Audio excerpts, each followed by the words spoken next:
Hello, friends. We're back again. It's Fightful Overbooked, and it's time for everybody's favorite news show, Newsworthy with Jeremy Lambert. How you doing, Jeremy? Hi, I'm good. It's at 1 week. We got a hit on our hands, Joel Pearl. Everyone's commenting. The ratings are through the roof. We're crushing the demo. It's a great time here on Newsworthy. It was so good that you were signed to a 7-year contract that goes all the way through to 2020, whatever it is. You're never going back to those other guys. That's the way it goes. Not going anywhere. Right? I had success at 411 Mania, but just because they're under new leadership, I ain't going back there. Don't worry about it. I think 411 is still under. Either way, you guys know how Newsworthy works. If you haven't yet, I'll give you the rundown. We got 5 stories from the week that Jeremy picked and sent my way, and that Jeremy thinks that maybe we should talk about a little bit more. Maybe they flew under your radar. Maybe the person or people who conducted the interview are worth shouting out. So we want to give you guys and girls and our friends beyond the binary a chance to hear about those stories, why they're important, and maybe even have a good laugh with us. Let's start with number 5. Bianca Belair recalls Montez Ford ribbing her, saying the Usos weren't twins. I liked this story. It's so lighthearted and it's so silly that I definitely went out of my way to listen to it. Jeremy, tell me about it. Why'd you like it? So it was with Josh Martinez on Superstar Crossover. I want to give him a shout. I think he does really, really good interviews. One thing I like about his show is like he'll ask the guest that's currently on. He doesn't know who he's going to interview next, but he'll ask the guest that is currently on of like, what is, give a question for the next person. And then, so like Wardlow at the end of this interview was asked like, what's the toughest part of like being on the road? So technically like Wardlow asked Bianca Belair a question. It's kind of the gimmick he has on his show. Before I get into the twin story, Bianca Belair does 3 million interviews a week now. I swear she's become just one of the poster people for WWE, and she deserves it. She's great. She's great in these every time she's in the media. She gives good answers. My problem with the Bianca Belair interviews is because she does so many, much like Drew McIntyre, it's a lot of repeated stuff. Everybody's got to ask like, what? Tell me about headlining WrestleMania. Tell me about Becky Lynch. Tell me about SummerSlam. Tell me about your gear. Tell me about being a college athlete. I've heard these Bianca Belair stories so many damn times. I get sick of it. So when I hear a story like this, where she's like, yeah, Montez is ribbing me and telling me that the Usos aren't twins. And then I'm there with them like, hey, you guys know like the Usos aren't twins. And they're like, no, they definitely are. They 100% are twins. And then she goes back to Montez like, why'd you tell me this? Why? And she's like, and he's like, I don't know. I thought it was fun. I like finding the news stories from people like Bianca Belair, like Drew McIntyre, because people do ask me like, why do you listen to 300 Drew McIntyre interviews a week? Like, because there's that chance that there's one different story that I haven't heard yet, that nobody hasn't heard yet, and then I can pull from it. And this was a different story that I've never heard from Bianca Belair. One thing that I need to know is that what happens to Bianca Belair when Solo Sikoa gets called up to the main roster? I want to know. Is are they going to try and pull the thing? Are they going to say, oh, they're triplets? Or are they going to say like, oh, no relation? I want to know what that is going to look like. I think he dyed his hair. He doesn't look like them. He differentiated himself. And Montez should, though. When he gets called to the main roster, Montez should be like, yeah, that's their triplet. Like, you know that, right? Like that's the third Uso right there. And then she's like, well, he doesn't look. He dyed his hair. Yeah, he dyed his hair to separate himself. He was NXT, but look at them. They're triplets now. That's what should happen if I'm Montez. That's the way to go. Them. They're great. They're such a good couple. I love them. Yeah. I love hearing about their relationship when they talk about each other. They're very much couple goals. Yeah, that's a good relationship. If you're having fun with each other, I think you're pretty much on the right track. Yes. Yeah. Let's move on. Number 4, Ricky Starks reflects on his AEW match in New Orleans, and he wants to wrestle in the Superdome. I think this was actually a really good timing for your piece, considering Ricky Starks this past week on Dynamite, clearly making a bit of a jump to the babyface side. But tell me why you picked this one, and just your thoughts about this particular interview from Fit Aid podcast. I love Ricky. I think everyone kind of knows that. Friend of the show, Ricky Starks. Yeah, I think this ran the same day as Dynamite. Was Dynamite on? Was the 26th? That was Wednesday, right? So I didn't know he was turning or anything like that. I've listened to a lot of Ricky interviews, and he gives similar answers all the time as well because he's asked similar questions. But this one, he was talking to the person who does the Fit Aid podcast. I want to make sure I get the name right. It's Dion Saccone Frazier. And he's friends with Ricky. I think he actually used to work for AEW on like the social media team.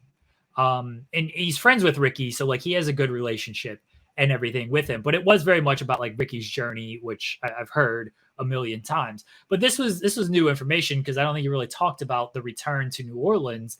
And I know how much New Orleans like means to Ricky and everything. So hearing him talk about that reaction he got, his family being there, like how much it meant to him. I think anybody who watched that show could see it on his face, like how overwhelmed he was in that match and coming out and like standing on the ropes and everything. So I thought it was an interesting story because I know how much New Orleans means to Ricky. I thought it was a good interview because they're very clearly friends and they just had a good like conversation about things. So it wasn't so much an interview. It was just like a good conversation about stuff. And I can't imagine that people are really listening to like the Fit Aid podcast. I honestly never heard of it until Ricky Starks is on there. And so I listened to it. So that was good. And anytime I can kind of write an article on Ricky, I always try to show him some love. There we go. Hey, it's a good one. And the article is really good. Like you said, Ricky does go out of his way to talk about his connection to New Orleans a lot. I remember him talking extensively with Renee Paquette about that on her podcast when he was on months and months ago, even maybe a year ago. So really good interview, really good shout for Ricky Starks in that particular one. Let's move on. Number 3, No Way Jose says, all companies want is No Way Jose. I feel more comfortable being a heel.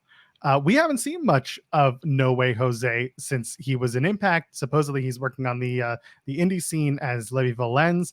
Tell me a little bit about why you've picked this article and just what we should all be getting from that. So this is with Culture State, and they're based in North Carolina, where I'm from, and spent pretty much my entire life until the past couple of years.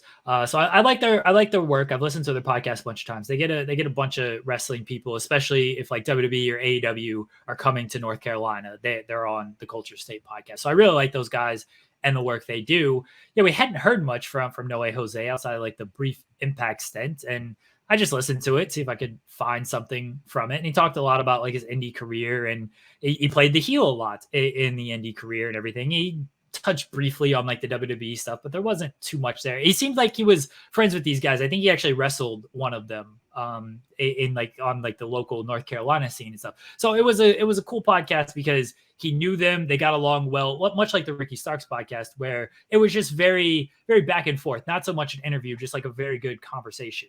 And as far as like this particular story is, that makes sense to me. Like, we haven't seen No Way Jose a lot, and it's because it seems like all the companies want him to be No Way Jose, and he doesn't want to be No Way Jose the rest of his life.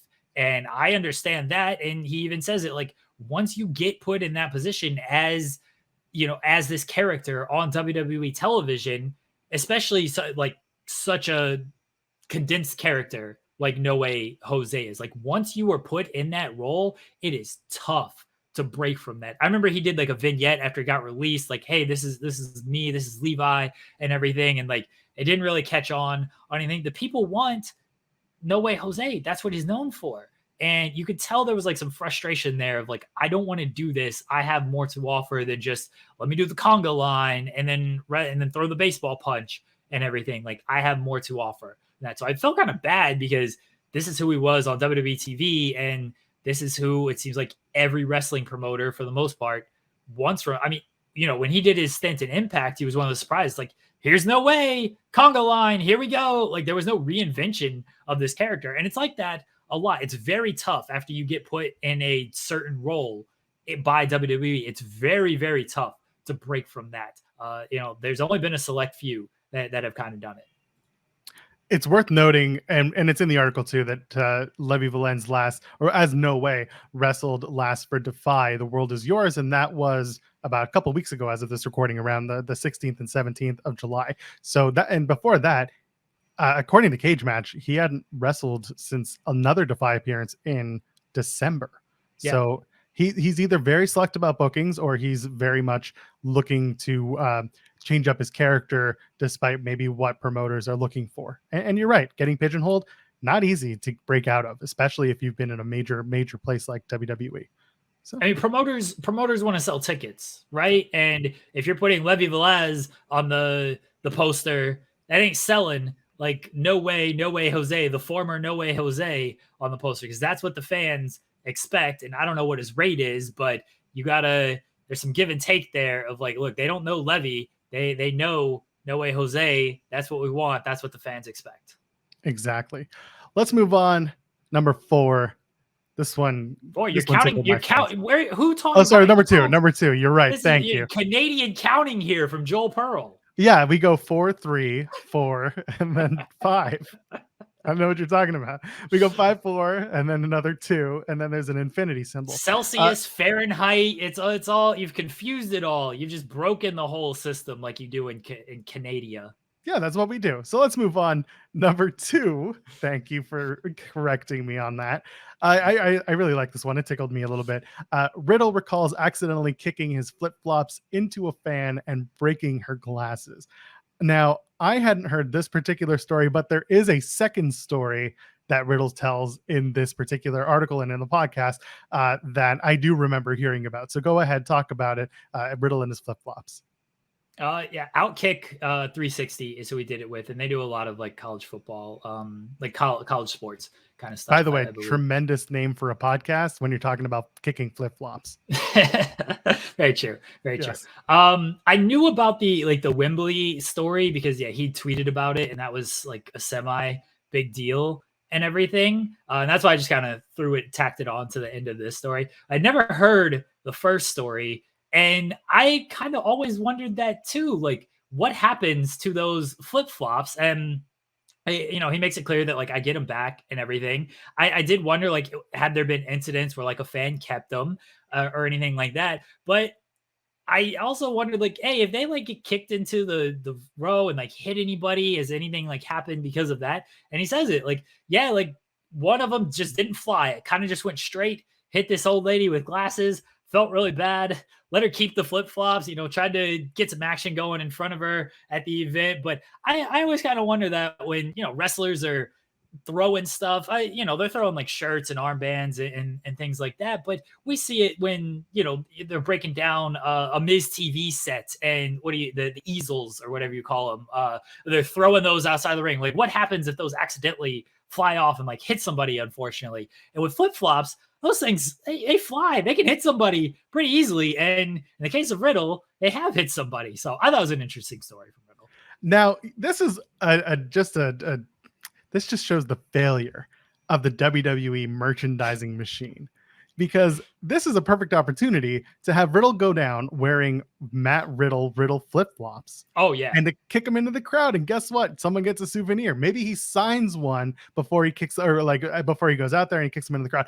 But instead, he's wearing his own flip-flops, according to him. These are premium flip-flops. That's right. Premium flops, Joel Pearl. Premium flops, he says. But this is a missed opportunity to just have Riddle flip-flops that you sell at concession stands, and people would probably buy them depending on where you are. WWE goes to all these southern states, and guess what? You need a pair of flops to go down to the beach, or maybe you just need them for your shower room because you got a dirty shower floor. Whatever it is, you could have had Riddle flip-flops, but instead he wears his own and he wants them back. I had heard that before. I think I'd heard that, like someone had tweeted during Raw, like security, like LOL, security just took back Riddle's flip-flops. And I'm like, okay, it's no different from throwing your ring jacket, I guess. How much do you think Riddle like actually spends on those flops?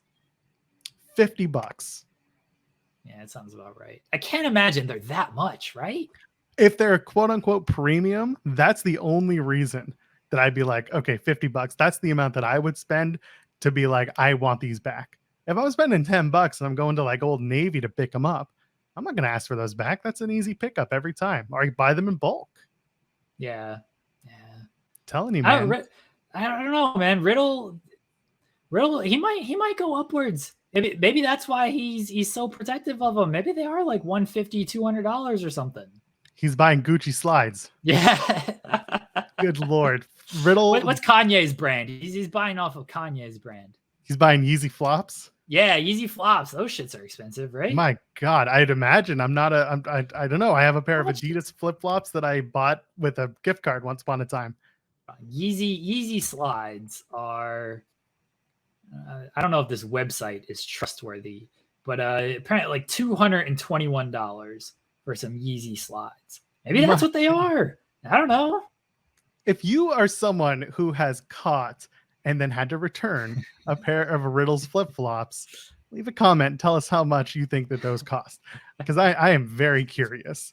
Let's move on to number one for the week. I like this one. It got a lot of airplay, at least in the circles that I run through. CM Punk doesn't believe the culture in WWE will change, cites how WWE handled Brock Lesnar's walkout. It's a big one, given the fact that Vince McMahon retired last week, and then Triple H was named head of creative by the beginning of the week, and a lot of people got excited, and CM Punk was like, I don't buy it. So tell me about the article. Tell me about where he said it. It's another San Diego Comic-Con panel discussion, which we touched on last week as being a really neat place to get some of this content. Talk to me. Yeah, it was in like a little, I guess, scrum after they did their big panel. It was from Absolute Geek Podcast, is the people who uploaded it. I'm gonna group kind of a lot together here because a lot of people have commented over the past week about Vince's retirement. You know, this is the first show we're kind of doing since all of that. We recorded last week, like 3 minutes after the news was announced. So over the past week, we've obviously had a lot of interviews. You know, it's SummerSlam week. A lot of people have been asked about it. So there have just been a lot of comments about Vince McMahon's retirement and Triple H's leadership, Stephanie McMahon's leadership, all that stuff. And CM Punk, of course, being from AEW and having rightful on his side, ill will towards the likes of Stephanie and Triple H, probably doesn't think that there's going to be a big change at the top. You contrast that with like what Kurt Angle has said, where Kurt Angle's like, oh, I still think Vince is going to be involved behind the scenes. I think that, you know, Vince has made mistakes, but he's a great person. A lot of the WWE people, like Lana, said, like, I sympathize with the victims, but Vince taught me a lot of life lessons. You've had a lot of that of like, oh, Vince has done so. Ric Flair, like, I was mad that he stepped down, and you know, like all of us are here because of Vince McMahon. Like, you've had a lot of that stuff, and CM Punk is just kind of like, yeah, this new direction. It's probably not going to mean much. And yeah, the WWE people, they're asking about the new direction. It's like, I'm excited. It's going to be great. We're in great hands with Triple H. It's going to be fun and everything. He's like, yeah, well, fuck Vince, CM Punk, fuck Vince, fuck Triple H, fuck Stephanie. I didn't like fully agree with this point of like Brock walked out. It's like, yeah, but he came back. And according to reports, like, it seemed like they knew he was coming back by 8:30. So probably didn't need to like bury him on TV. Now, if he didn't come back, then we have a whole different argument. I understand what CM Punk was going for. He's not going to say anything nice about WWE in this situation. That's his side. I get it. I get where he's coming from. There's nothing wrong with that. Certainly made headlines. Certainly got a lot of traction. Everybody was talking about it. I actually had a tough time with this headline because I didn't want to just, you know, there's very easy headlines of like CM Punk WWE calls out WWE bootlickers and cowards. Like, very easy to go something like that. I tried to be fair to his words and everything, but I admittedly struggled with this headline. And but a lot happened with these comments, and a lot of people were talking about it. Yeah, and certainly in the circles that we were in. I picked this one specifically because it was the opposite end of what a lot of people have said about Vince. And just, again, I've written so many this person's thoughts on Vince McMahon's retirement articles over the past week. It's been a very interesting line of conversation over the last week. A lot of people associated with WWE at one point giving their own personal experiences and therefore their own personal thoughts on Vince McMahon, for better or worse, mostly for better, because a lot of wrestlers will come to you and say, you know, he changed my life. And you know what? That is objectively their opinion, because that is their lived experience. No one's going to take that away from them. Obviously, what's going on with Vince in the news time is very different. But a lot of people are just looking back at their own personal experiences with Vince McMahon and with WWE. So for CM Punk to come out and say these things, listen, like you said, he's giving his opinion, he's giving his experience. He's not exactly going to speak highly of WWE as the way that he left. And he does point out, they shit talked him. They shit talked Naomi and Sasha, but they didn't do it to Brock. So he thinks there's a precedent there. I agree with you, Jeremy, that the situation is a little bit different in this case with Brock. He was back and there was no need to, but it's still his experience and it's still what he thinks is going to or not going to happen with WWE. And the first words of this whole quote is, you think because he tweeted out that I'm retired, that he's not going to be hands-on? And you just said it. Kurt Angle was saying the same thing. There is a feeling that Vince McMahon may be done, but he's not gone. Yeah. I get where CM Punk was coming from. That was his side on things, and he's so shown that he wants to stand up for Sasha and Naomi when it comes to how they walked out and how they were treated on the walkout. And I completely agree with him. I thought that was very petty and bullshit of WWE to do. I don't think it's a quite fair comparison to be like, well, they should have done it to Brock when Brock did end up showing up back up. And again, it seemed like they knew early on in SmackDown that was going to be the case. Yeah. So good story though. Bless CM Punk. That man's going to create headlines and controversy with whatever he says. Yeah. And he almost always is going to speak openly about his experiences. And I will never speak ill will about someone who speaks of their experience, as long as they're not like, complete pieces of garbage human beings. But anyway, we did it, Jeremy. Newsworthy. I think we picked some really good articles to talk about and some really good conversation here. I picked them, Joel. You didn't do anything. Yeah. I just reread the articles and had a couple of things to say about it. That's what we do every week. Jeremy picks the articles. I say a few words and then Jeremy says a bunch more words. I think we're getting out of here. Anything else to plug, Jeremy? Fightful Overbooked. Everyone subscribe. Leave thumbs up. That's all. 13,500 of you have subscribed. Keep subscribing to us here. We're going to overtake that main channel. I swear we're going to do it. We can do it. Try. Hey, have some faith. You have little faith, Jeremy. We got to Lambert. sign Denise Salcedo to a max contract somehow. We got to sign a bunch of people to a max contract. We got Will Washington. We got to keep him. That's the guy we got to keep. Ladies, gentlemen, friends beyond the binary. We'll see you in the next one. Cheers.